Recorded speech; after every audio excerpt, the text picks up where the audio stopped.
여러분 지난 3일간 평안하셨습니까? 우리 오늘도 우리 하나님 앞에 같이 예배드리겠습니다. 우리 먼저 신앙 고백합니다. 전능하사 천지를 만드신 하나님 아버지를 내가 믿사오며 그 외아들 우리 주 예수 그리스도를 믿사오니 이는 성령으로 잉태하사 동정녀 마리아에게 나시고 본디오 빌라도에게 고난을 받으사 십자가에 못 박혀 죽으시고 장사한 지 사흘 만에 죽은 자 가운데서 다시 살아나시며 하늘에 오르사 전능하신 하나님 우편에 앉아 계시다가 저리로서 산자와 죽은 자를 심판하러 오시리라. 성령을 믿사오며 거룩한 공회와 성도가 서로 교통하는 것과 죄를 사하여 주시는 것과 몸이 다시 사는 것과 영원히 사는 것을 믿사옵나이다. 아멘.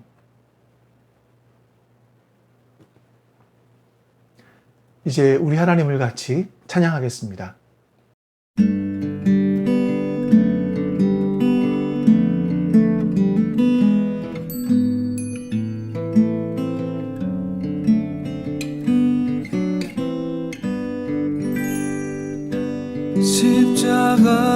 십자가에서 그는 내 이름 바꾸셨네. 십자가에서 그는 내 이름 바꾸셨네. 고아에서 아들로 거절해서 용납으로 죄인에서 의인으로 바꾸어 주셨네. 십자가에서 그는 내 이름 바꾸셨네.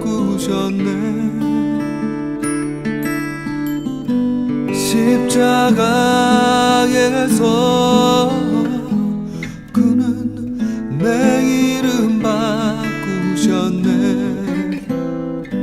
저주에서 축복으로 원수에서 연인으로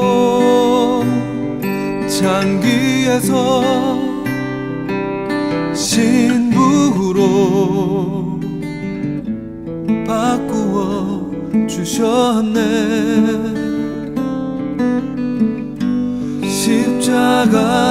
십자가에서 그는 내 이름 바꾸셨네.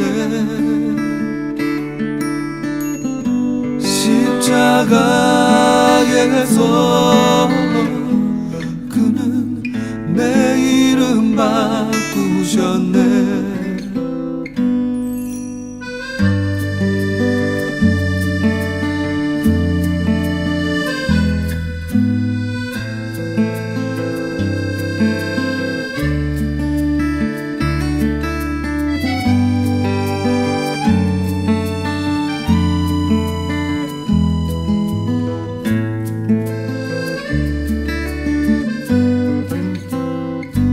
저주에서 축복으로 원수에서 연인으로 장기에서 신부로 바꾸어 주셨네.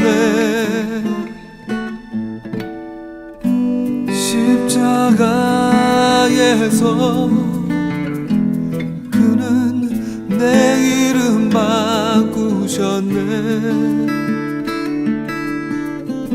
십자가에서 그는 내 이름 바꾸셨네.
가장 귀한 것 예수를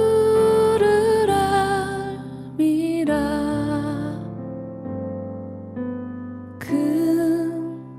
금보다 더 귀한 것 예수를 알미라.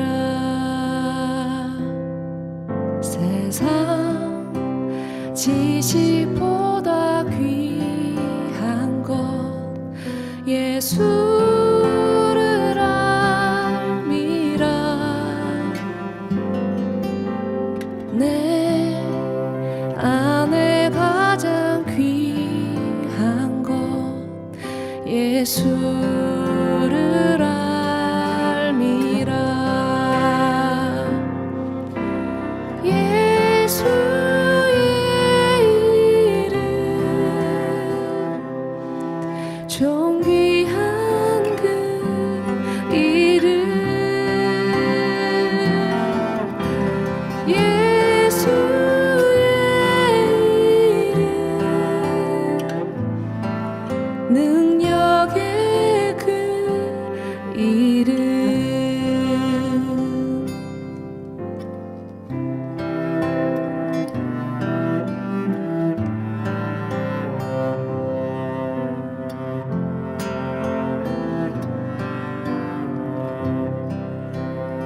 세상 지식 세상 지식보다 귀한 것 예수를 알미라.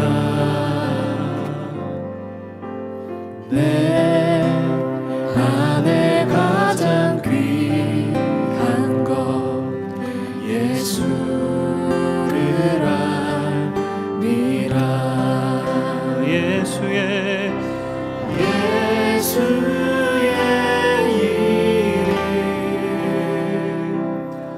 존귀한 그 이름 예수의 이름 능력의 그 이름 예수의 이름 예수의 이름 존귀한 그 이름 예수의 이름 능력의 그 이름 예수의 이름 예수의 이름 존귀한 그 이름 예수의 이름 능력의 그 이름.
영축을 내 대신 돌아가신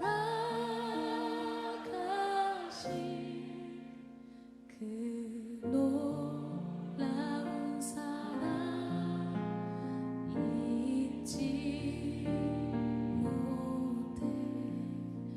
세상 즐거움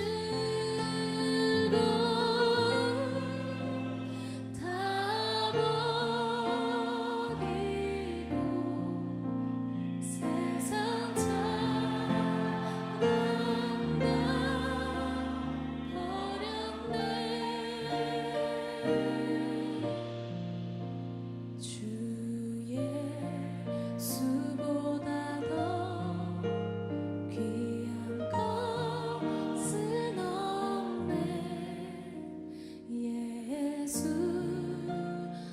예수밖에는 없네. 주 예수보다 더 주 예수보다 더 귀한 것은 없네. 이 세상 명예와 바꿀 수 없네. 이전에 즐기던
주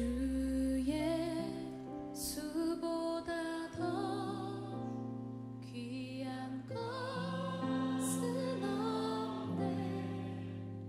예수밖에는 없네.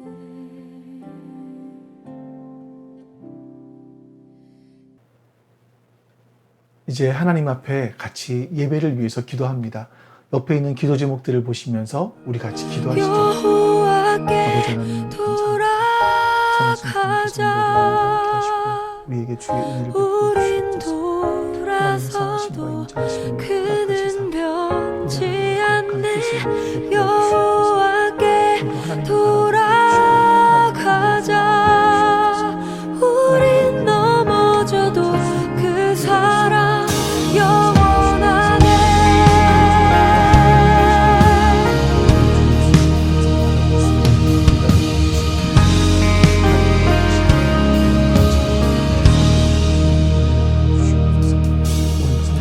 내 백성이 나를 떠나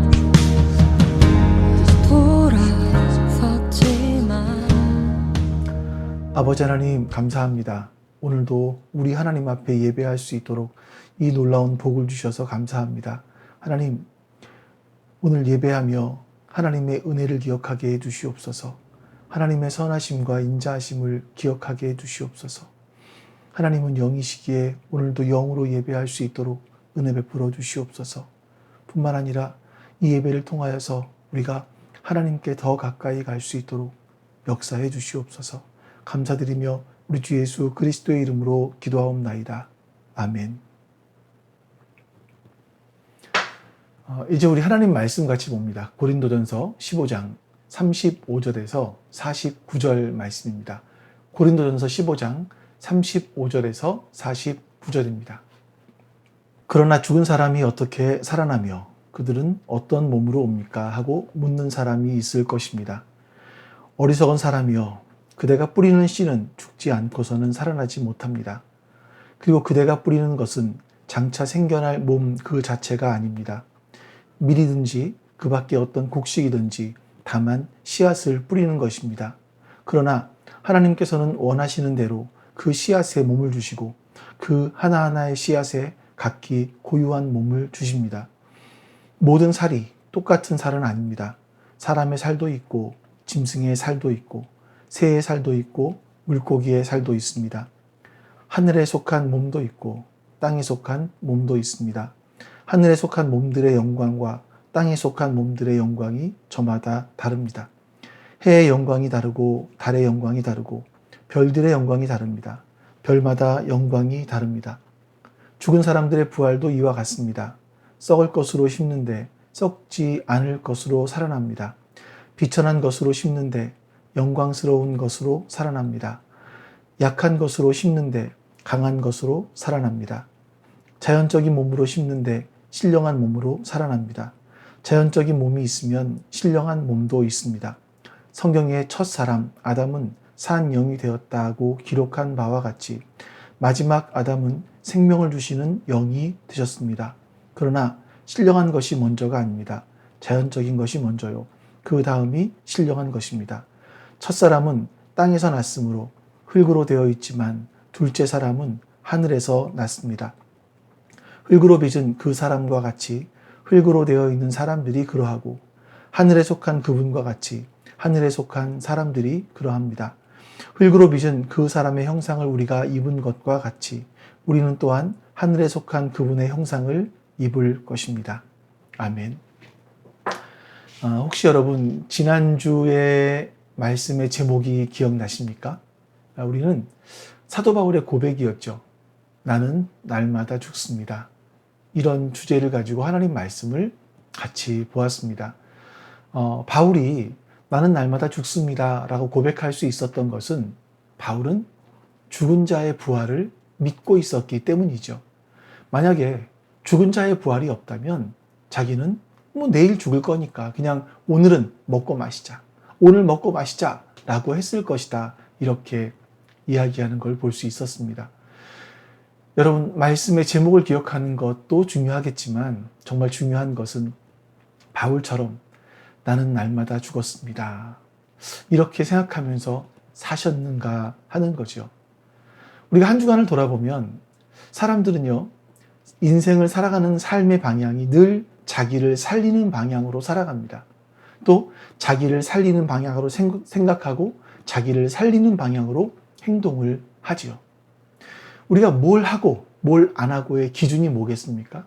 그 기준이 주님을 위한 것인가 아니면 나 자신을 위한 것인가 한번 생각해 보셔야만 합니다. 저의 자신을 봐도요, 나를 살리는 방향으로 모든 걸 생각하고 행동하지 않았나 하는 생각들이 참 많이 듭니다. 우리 히브리서 2장 말씀을 같이 한번 볼까요? 이 자녀들은 피와 살을 가진 사람들이기에 그도 역시 피와 살을 가지셨습니다. 그것은 그가 죽음을 겪으시고서 죽음의 세력을 쥐고 있는 자, 곧 악마를 멸하시고 또 일생 동안 죽음의 공포 때문에 종노릇하는 사람들을 해방시키시기 위함이었습니다. 예수님께서 왜 피와 살을 가지고 이 땅에 오셔서 죽으셔야만 했는가? 그 이유는 예수님이 죽으심을 겪으심으로 말미암아 죽음을 겪으시고 죽음을 이기고 부활하심으로 말미암아 이 죽음의 세력을 쥐고 있는 자, 곧 악마를 멸하시기 위함이다. 이렇게 말씀하고 있는 거예요.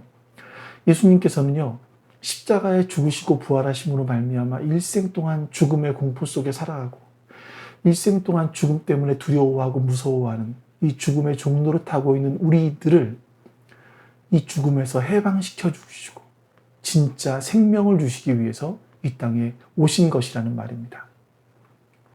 그런데 지금 증거되고 있는 이 말씀들이 여러분들의 귀에 싹 들어오시나요?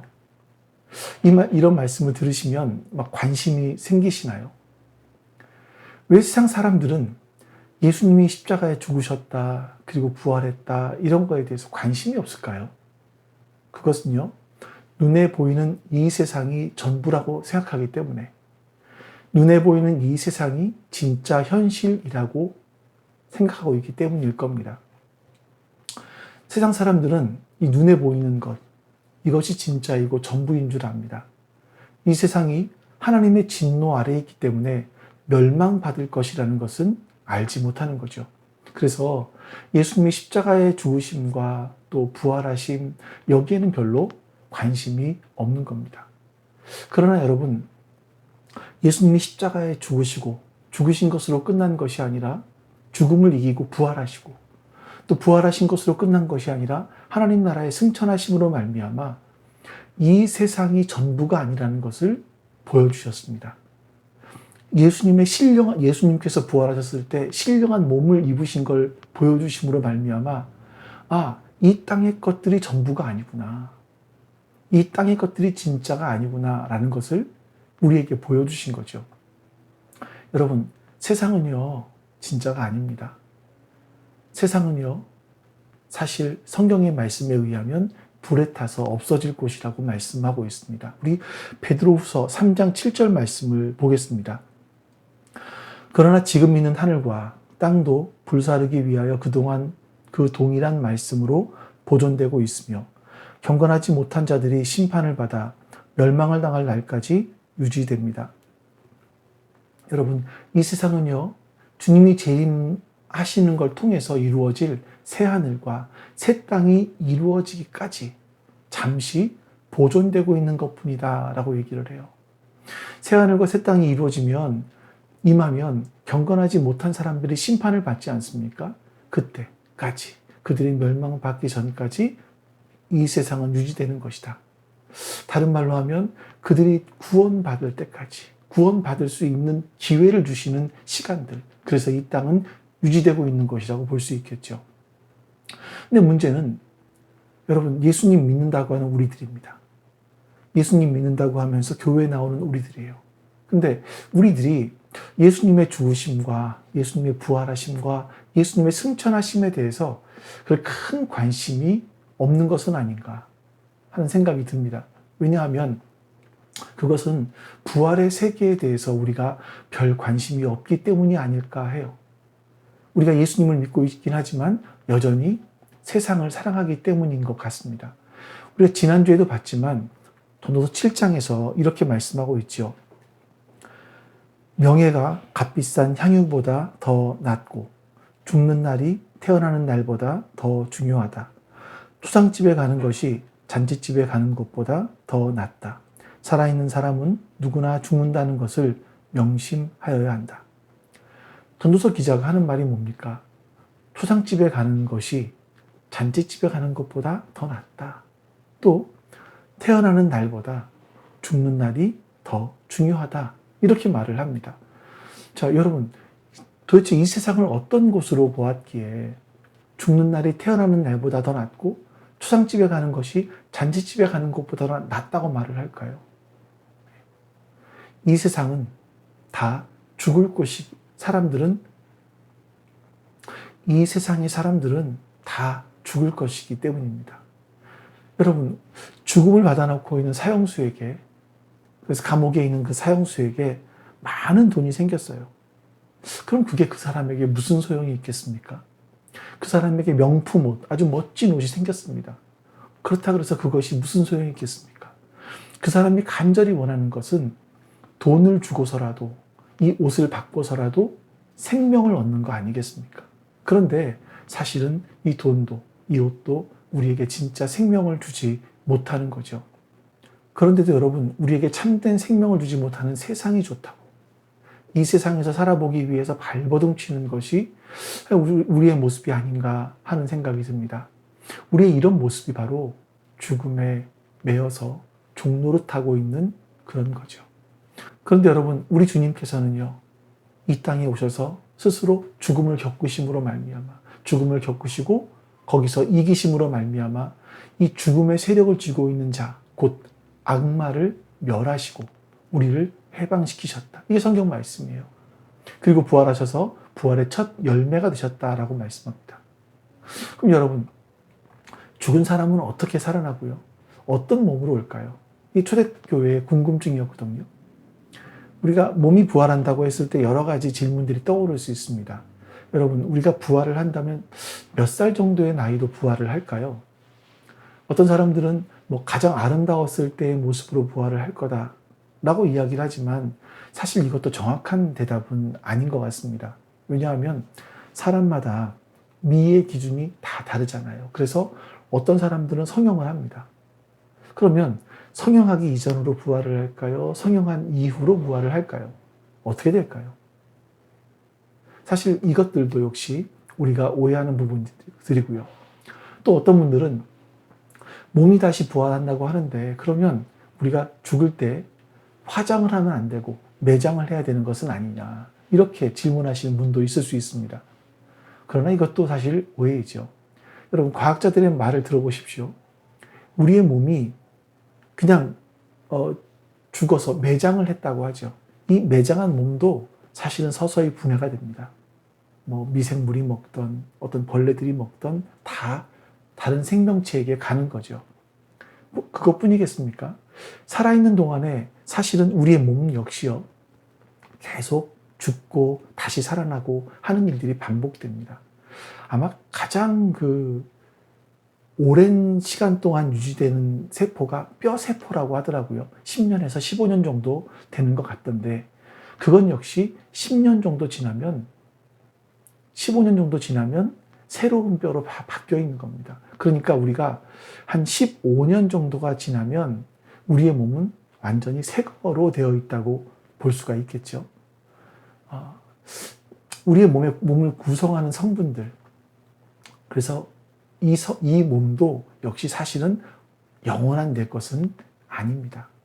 설사 나의 시신을요 그냥 그대로 땅에 묻었다 할지라도 여러분 100년도 지나지 않아서 우리의 몸은 한 줌의 흙으로 남게 됩니다.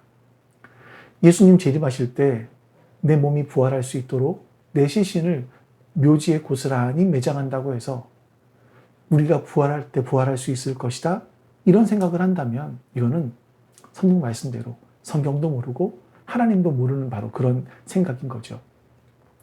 예수님이 다시 오시면요, 그 예수님이 다시 오실 때는 새하늘과 새 땅이 임하게 되는데 그 새하늘과 새 땅에서는 우리가 아는 모든 것들이 다 변할 겁니다. 우리의 몸만 변하는 게 아닙니다. 하나님께서 창조하신 모든 피조물들까지도 다 변할 겁니다. 예수님이 재림하시면 이 세상은 더 이상 우리가 경험하고 알고 있는 그런 세상은 아닐 것이고요. 우리의 몸 역시 더 이상 그런 몸이 아닐 겁니다. 우리 오늘 본문의 35절부터 41절까지 말씀을 같이 한번 보도록 하겠습니다. 그러나 죽은 사람이 어떻게 살아나며 그들은 어떤 몸으로 옵니까? 하고 묻는 사람이 있을 것입니다. 어리석은 사람이여, 그대가 뿌리는 씨는 죽지 않고서는 살아나지 못합니다. 그리고 그대가 뿌리는 것은 장차 생겨날 몸 그 자체가 아닙니다. 밀이든지 그 밖에 어떤 곡식이든지 다만 씨앗을 뿌리는 것입니다. 그러나 하나님께서는 원하시는 대로 그 씨앗에 몸을 주시고 그 하나하나의 씨앗에 각기 고유한 몸을 주십니다. 모든 살이 똑같은 살은 아닙니다. 사람의 살도 있고 짐승의 살도 있고 새의 살도 있고 물고기의 살도 있습니다. 하늘에 속한 몸도 있고 땅에 속한 몸도 있습니다. 하늘에 속한 몸들의 영광과 땅에 속한 몸들의 영광이 저마다 다릅니다. 해의 영광이 다르고 달의 영광이 다르고 별들의 영광이 다릅니다. 별마다 영광이 다릅니다. 옛날에 헬라 사람들은요, 사람의 그 육체는 영혼을 가두고 있는 감옥이다, 이렇게 생각을 했습니다. 그러니까 육체는 악한 것이라고 생각을 한 거죠. 그래서 그들이 바라봤을 때 죽음이라는 게 뭐겠습니까? 육체의 영혼을 육체에서 해방시키는 것, 육체의 감옥에서 해방되는 것이 죽음이라고 생각을 했어요. 근데 부활을 한다? 영혼이 이 몸속으로 다시 들어온다? 아니, 이 부정한 몸으로, 이 악한 몸으로 다시 들어온다고? 그거는 있을 수가 없는 일이야, 이렇게 생각을 한 거죠.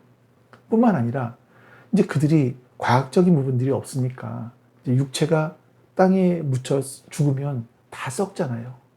다 해체돼 버리잖아요. 그런데 사라져버린 그 몸이 어떻게 다시 부활한단 말인가? 그러니까 헬라 사람들은 그 부활에 대해서 도대체 이해할 수가 없었던 거죠. 그들이 그렇게 생각했던 것은요, 부활을 우리의 썩어버린, 이 썩어 없어질 그 몸으로 다시 돌아가는 것이라고 잘못 생각했기 때문입니다.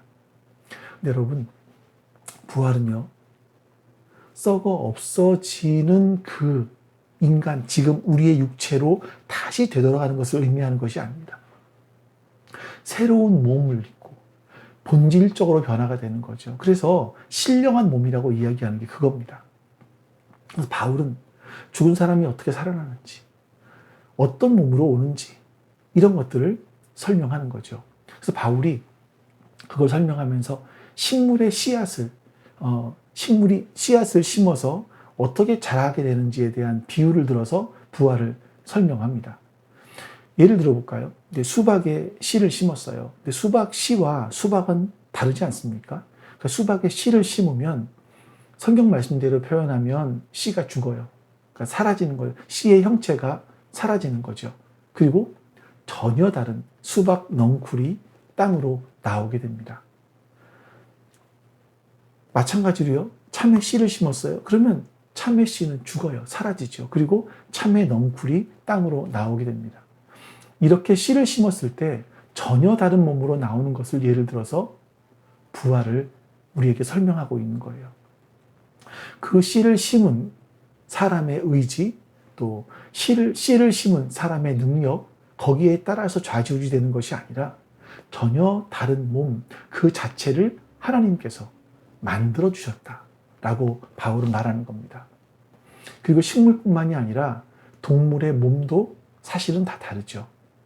사람의 몸이 있고 짐승의 몸이 있고 새의 몸이 있고 물고기의 몸이 있습니다. 일단 몸이지만 그 몸이 가지고 있는 특성들은 다 사실 다르지 않습니까? 어떤 사람도 물고기의 몸을 한 사람은 없습니다. 그건 인어공주와 같은 그런 동화 속에 나오는 이야기지 실제로 그런 사람이 존재하지는 않죠. 자, 이렇게 하나님께서 생명체들에게 고유한 몸을 갖게 해주셨다라는 거예요. 마찬가지로 우리가 부활을 하지 않습니까? 그럼 우리의 몸 역시 변해서 새롭게 신령한 몸으로 바뀌게 된다는 거죠. 그래서 부활한 몸과 세상의 몸은 다른 것이다. 이렇게 말하는 겁니다. 그러다 보니까 하늘에 속한 몸이 있고 땅에 속한 몸이 있다. 이 우리의 부활한 몸은요, 그냥 유령처럼 어떻게 막 떠돌아다니고 이런 것이 아니라 신령한 몸이다. 라고 이야기를 합니다. 그래서 사도 바울은요, 하늘에 속한 몸이 따로 있다. 라고 말씀을 하는 거예요. 그런데 우리가 보이는 것은 이 땅에 속한 것 아닙니까? 하지만 이 하늘의 영광을 본 사람들은요, 이 세상의 모든 걸 다 버리고서라도 그 나라를 가려고 합니다. 자, 여러분, 그 예가 베드로와 야고보, 요한이 아닐까요? 예수님께서 변화산에 올라가셨을 때 이 베드로와 야고보와 요한은 그 사실을 보고 너무나 황홀했죠. 너무나 황홀하다 보니까 이 세상의 것들은 다 잊어버렸습니다. 그리고 뭐라 그러죠? 여기가 좋사오니, 여기 초막셋을 지고 이렇게 여기 살자라고 이야기합니다. 산 밑에 있는 가족들, 다른 제자들, 부모들, 이웃들 다 잊어버릴 생각이 나지 않았던 겁니다. 그런데 이 하늘의 영광보다는 우리는 이 세상의 영광을 더 좋아하기 때문에, 하나님의 영광을 사모하지 않기 때문에 이 세상을 더 사랑하는 것이 아닌가 하는 생각이 들어요. 사도행전 9장에 보면 사도 바울 역시요, 부활의 주님을 만납니다. 그리고 눈이 멀잖아요. 이제 그 후에 3일이 지나서 아나니아가 안수해 줌으로 말미암아 사도 바울의 눈이 떠집니다. 자, 그때 그 이후로부터 사도 바울은 세상의 영광을 보는 것이 아니라 하나님의 영광을 봤어요. 자기가 공부를 해서 올라갈 수 있는 높은 자리에 가서 얻게 되는 그 영광, 또 율법을 지킴으로 이룰 수 있는 모든 영광들, 이런 것들이 다 바울에게는요, 배설물로, 해로운 것으로 보이기 시작을 했습니다. 그리고 사람들이 가장 비천하게 봤던 예수님의 십자가가 진짜 영광으로 보이기 시작을 했던 거죠. 거기다가 사도 바울이 셋째 하늘까지 올라가지 않습니까? 셋째 하늘에 가서 그 영광을 본 다음에 바울은 이렇게 말을 합니다. 이 사람이 낙원에 이끌려 올라가서 말로 표현할 수 없고 사람이 말해서도 안 되는 말씀을 들었습니다. 자, 하나님 나라에 가보니까 말로 표현할 수가 없더라. 이렇게 바울은 이야기하는 거죠. 그 나라는 여러분, 우리의 언어로는 도저히 표현할 수 없는 그런 곳이라는 겁니다. 상상할 수 없는 그런 곳이라는 거죠. 우리 42절부터 44절 말씀을 보겠습니다. 죽은 사람들의 부활도 이와 같습니다. 썩을 것으로 심는데 썩지 않을 것으로 살아납니다. 비천한 것으로 심는데 영광스러운 것으로 살아납니다. 약한 것으로 심는데 강한 것으로 살아납니다. 자연적인 몸으로 심는데 신령한 몸으로 살아납니다. 자연적인 몸이 있으면 신령한 몸도 있습니다. 죽은 사람이 부활을 하면 어떻게 되는지 지금 사도 바울은요, 썩을 것과 썩지 않을 것을 비교해서 우리에게 말합니다. 여러분, 우리의 몸은 썩을 것입니다. 지금도 점점 사실은 죽어가고 있으니까 썩어가고 있는 거죠. 겉으로 아무리 화장을 하고 성형수술을 해도 사실 우리의 속은 다 썩어가고 있죠. 이 썩어가는 것을 방지할 수 있는, 막을 수 있는 방법은 없습니다. 중국의 진시 황제가 불로초를 구하기 위해서 우리나라 남해에 있는 금산까지 왔다 갔다고 하죠. 하지만 결국 죽었습니다. 오늘날은 복제 기술이 발달을 했어요. 그래서 난치병도 치료할 수 있는 길이 열릴 수 있다. 이렇게 얘기도 하고, 과학이 발전해서 의술이 발달을 해서 사람들의 수명이 120년, 150년이 될 것이다 라고 말하지만 결국은 인간들은 죽습니다. 죽지 않을 육체는 아무도 없는 거죠. 우리 현재의 몸은 결국 죽고 썩을 겁니다. 현재도 계속해서 썩고 있을 뿐만 아니라 이것들이 바로 비천한 몸이라고 성경은 말씀합니다. 그러나 부활의 몸은요, 영광스러운 몸을 입는 겁니다. 그렇기 때문에 비천한 것으로 심었어요. 근데 영광스러운 것으로 다시 살아납니다. 약한 것으로 심었어요. 그런데 강한 것으로 다시 살아납니다. 자연적인 몸으로 심었는데 신령한 몸으로 다시 살아납니다. 그래서 이래서 마지막에 하는 말이 뭡니까? 자연적인 몸이 있으면 신령한 몸도 있다. 이렇게 말을 해요. 그러니까 신령한 몸이라고 해서 유령 같은 게 아닙니다. 이 말처럼 영광스러운 몸이고 강한 몸이고 신령한 몸인 거죠. 우리 누가복음 24장 말씀을 보겠습니다. 내 손과 내 발을 보아라. 바로 나다. 나를 만져보아라. 유령은 살과 뼈가 없지만 너희가 보다시피 나는 살과 뼈가 있다. 부활하신 예수님께서 제자들에게 나타나셨어요. 그런데 제자들은 예수님께서 몸을 입고 부활하신 것을 믿지 못했습니다. 그래서 부활하신 예수님은 그냥 단지 영이라고만 생각을 했어요. 우리말로 하면 유령이라고 생각을 한 거죠. 그래서 예수님께서는 나의 몸을 만져보아라. 그리고 음식도 같이 드셨습니다. 신령한 몸은 몸도 있고 또 음식도 먹을 수 있는 그런 몸이라는 거예요. 또 우리들이 만질 수도 있는 그런 몸이라는 거죠. 신령한 몸은 이런 형체는 비슷하지만 사실 본질 자체가 바뀌어 버린 겁니다. 자, 여러분, 마찬가지로 우리가 죽기 전과 죽은 이후에 나의 정체성은 사실 변함이 없어요. 그러니까 홍성진이라는 정체성은 연속적인 거죠. 그런데 이 홍성진이 이 땅에 살 때 가지고 있던 몸, 이 몸과 죽고 난 다음에 부활했을 때의 몸은 불연속적입니다. 본질적으로 다른 몸이 되어버려요. 우리가 죄 가운데 죄를 짓고 살아갈 수밖에 없는 비천한 몸이 아니라 죽음을 이긴 신령한 몸이 되게 되는 겁니다. 우리 45절부터 49절까지 말씀을 보겠습니다. 성경의 첫사람 아담은 산 영이 되었다고 기록한 바와 같이 마지막 아담은 생명을 주시는 영이 되셨습니다. 그러나 신령한 것이 먼저가 아닙니다. 자연적인 것이 먼저요. 그 다음이 신령한 것입니다. 첫사람은 땅에서 났으므로 흙으로 되어 있지만 둘째 사람은 하늘에서 났습니다. 흙으로 빚은 그 사람과 같이 흙으로 되어 있는 사람들이 그러하고 하늘에 속한 그분과 같이 하늘에 속한 사람들이 그러합니다. 흙으로 빚은 그 사람의 형상을 우리가 입은 것과 같이 우리는 또한 하늘에 속한 그분의 형상을 입은 것입니다. 첫사람 아담은요, 산 영이에요. 마지막 아담은 생명을 주는 영이라고 말합니다. 그러니까 산 영이라는 게 뭐냐면 누군가가 살려주신 영이에요. 누가 생명을 넣어 주었기 때문에 살아나게 된 영. 그래서 스스로 살 수는 없고 누가 살려줘야만 합니다. 이게 바로 첫사람 아담의 모습이죠. 사실 우리는 다 아담의 후손 아닙니까? 아담이 범죄함으로 말미암아 우리 안에 다 범죄하기 시작한 거죠. 그래서 우리는 스스로 살릴 수 없습니다. 아무리 자신을 살리려고 해도 세상에서 무엇을 가져보려고 해도 사실은 자신을 살릴 수는 없습니다. 하나님께서는요, 범죄한 인간에게 너는 흙이니 흙으로 돌아가라. 이렇게 말씀하십니다. 그렇기 때문에 모든 아담의 후손이 흙에 속한 몸을 입었습니다. 이 땅에 살 때는요, 이 땅에서 필요한 흙의 형상을 입지만 하나님 나라에 갔을 때는 하늘에 속한 예수님과 같은 신령한 몸을 입게 될 것이다라는 거예요. 둘째 아담, 곧 마지막 아담인 예수 그리스도께서는 생명을 주시는 영이에요.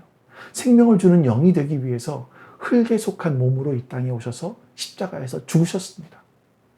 그러나 죽음으로 끝난 것이 아니라 다시 살아나심으로 말미암아 우리에게 생명을 주시는 그런 영이 되신 거죠. 자, 그래서 그리스도 예수 안에 있는 사람은요, 하늘에 속한 몸을 입게 됩니다. 하늘에 속한 몸이란 바로 예수 그리스도와 같은 그런 영광스럽고 신령한 몸을 입게 된다는 겁니다. 여러분, 이 말씀이 믿어지십니까? 이 말씀이 믿어진다면 우리는 어떻게 살아야 될까요? 예수 그리스도의 영광을 본 바울의 삶의 목표가 뭐였었습니까? 지난주에 했던 말씀의 제목처럼 나는 날마다 죽습니다 였습니다. 바울의 삶의 목표는 사실 하루빨리 죽는 거였었어요. 육에 속한 몸을 떠나서 빨리 영광스러운 예수님과 같은 신령한 몸을 입기를 소원했죠. 자, 그럼에도 불구하고 바울이 빨리 죽지 못한 이유를 성경에서는 말씀하고 있습니다. 그것은요, 나를 위한 것이 아니라 너희를 위한 것이다. 너희들에게 복음을 전하기 위한 것이다. 라고 말을 합니다. 바울 자신의 소원은 하루빨리 죽어서 그 영광의 나라에 들어가는 것이었지만 너희에게 복음을 전하기 위해서 너희에게 유익하기 때문에 내가 살아있다 라고 말을 하는 거죠. 우리 빌립보서 1장 21절부터 같이 말씀을 보겠습니다. 나에게는 사는 것이 그리스도니 죽는 것도 유익합니다. 그러나 육신을 입고 살아가는 것이 나에게 보람된 일이면 내가 어느 쪽을 택해야 할지 모르겠습니다. 나는 이 둘 사이에 끼어 있습니다. 내가 원하는 것은 세상을 떠나서 그리스도와 함께 있는 것입니다. 그것이 훨씬 더 나으나 내가 육신으로 남아있는 것이 여러분에게는 더 필요할 것입니다. 여러분, 이것이 바로 부활을 믿는 사도 바울의 삶의 자세였습니다. 우리도 바울과 같은 그런 성령을 받은 사람이라면 바울이 사모한 그 죽음, 사실 우리도 사모해야 되지 않을까요? 왜냐하면 부활을 통해서 우리는 신령한 몸을 입게 될 것이기 때문입니다. 이 비천한 죄를 짓는 몸을 벗어버릴 수 있기 때문이죠. 이것이 사실 우리의 삶의 자세가 되어야 될 겁니다. 말씀 하나 더 보겠습니다. 빌립보 3장 말씀이에요. 내가 여러분에게 여러 번 말하였고 지금도 눈물을 흘리면서 말하지만 그리스도의 십자가의 원수로 살아가는 사람이 많이 있습니다. 그들의 마지막은 멸망입니다. 그들은 배를 자기네의 하나님으로 삼고 자기네의 수치를 영광으로 삼고 땅의 것만을 생각합니다. 그러나 우리의 시민권은 하늘에 있습니다. 그곳으로부터 우리는 구주로 오실 주 예수 그리스도를 기다리고 있습니다. 그분은 만물을 복종시킬 수 있는 권능으로 우리의 비천한 몸을 변화시키셔서 자기의 영광스러운 몸과 같은 모습이 되게 하실 것입니다. 여러분, 사도 바울이 눈물을 흘리면서 빌립보 교회 성도들에게 말하는 것이 뭡니까? 여러 사람들이 예수 그리스도의 십자가의 원수로 살아간다라는 거예요. 그들이 십자가의 원수로 살아가기 때문에 그들의 마지막은 멸망이라는 겁니다. 그들은 자기의 배를, 자기의 욕망을 자신의 하나님으로 삼았고 자기들의 수치를 영광으로 삼고 땅의 것만 생각하면서 살아간다고 합니다. 그들이 십자가의 원수로 살아가는 이유가 뭡니까? 땅의 것만 생각하기 때문이죠. 하지만 여러분, 우리의 시민권은 하늘에 있습니다. 그러면 하늘에 시민권이 있는 사람은 다시 오실 주 예수 그리스도를 기다리면서 살아가야 하는 겁니다.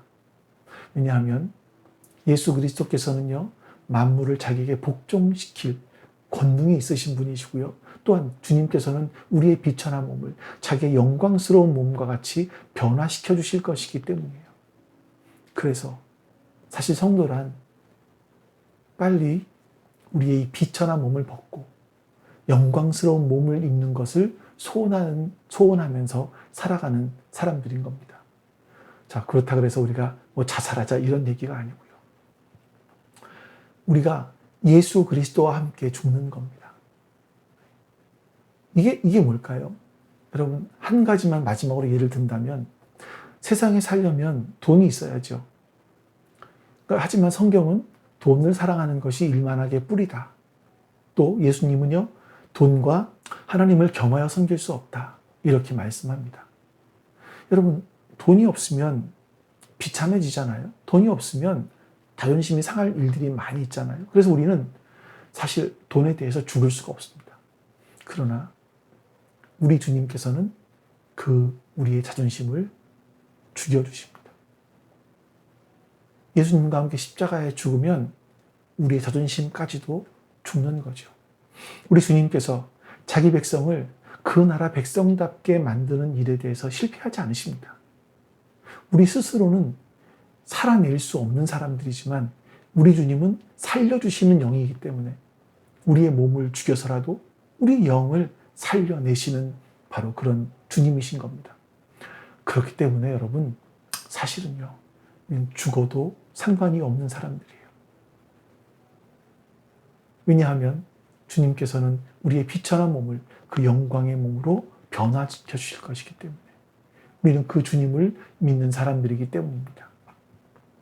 여러분, 주님께서 오늘 우리에게 주신 말씀이 무엇인지 우리 한번 잠시 이 말씀을 생각해 보시고 또 그 앞에 내가 어떻게 살아가야 될지 한번 생각해 보시는 시간을 갖겠습니다.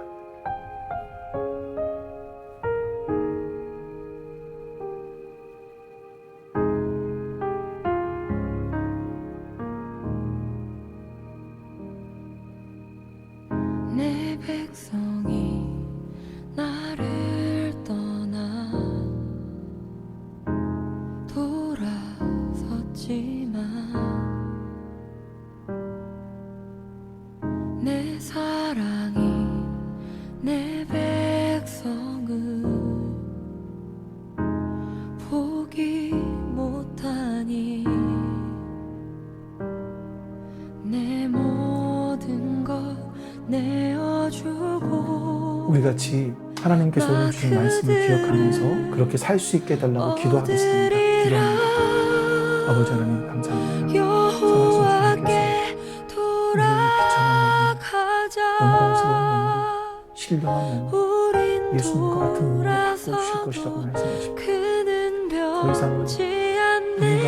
미워하며 또 여호와께 짜증내며 세상의 욕망을 가지고 살아가는 이 비천한 몸을 벗어버리고 우린 넘어져도 그 사랑 영원하네.